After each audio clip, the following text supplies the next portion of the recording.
ओम शांति। आज की हमारी कहानी का शीर्षक है आज्ञा पालन। एक समय की बात है, रेगिस्तान के किनारे स्थित एक गांव में एक व्यापारी रहता था। वह ऊँटों का व्यापार करता था। वह ऊँटों के बच्चों को खरीदकर उन्हें शक्तिशाली बनाकर बेचा करता था।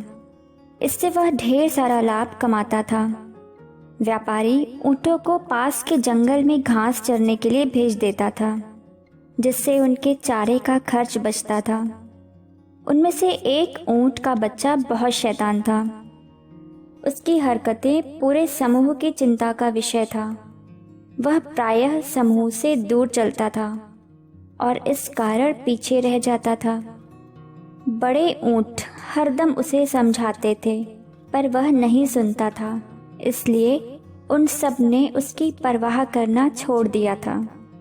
व्यापारी को उस छोटे ऊँट से बहुत प्रेम था, इसलिए उसने उसके गले में घंटी बांध रखी थी।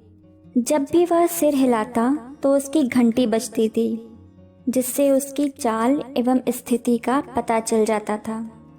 एक बार उस स्थान से एक शेर गुजरा जहाँ ऊँट चर रहे थे।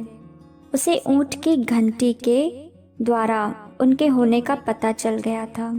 उसने फसल में से झांक कर देखा तो उसे ज्ञात हुआ कि ऊँट का बड़ा समूह है, लेकिन वह ऊँटों पर हमला नहीं कर सकता था, क्योंकि समूह में ऊँट उससे बलशाली थे।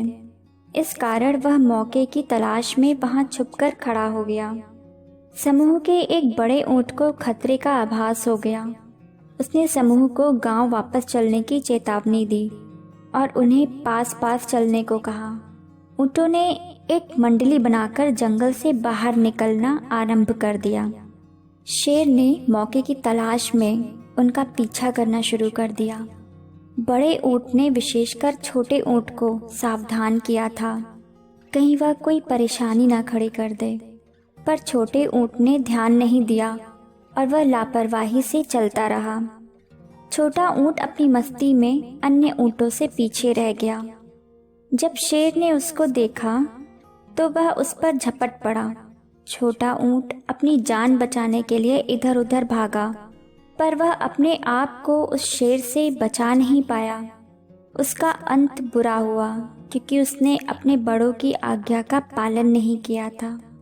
तो इस कहानी से हमें शिक्षा मिलती है कि हमें अपनी भलाई के लिए अपने माता पिता एवं बड़ों की आज्ञा का पालन करना चाहिए।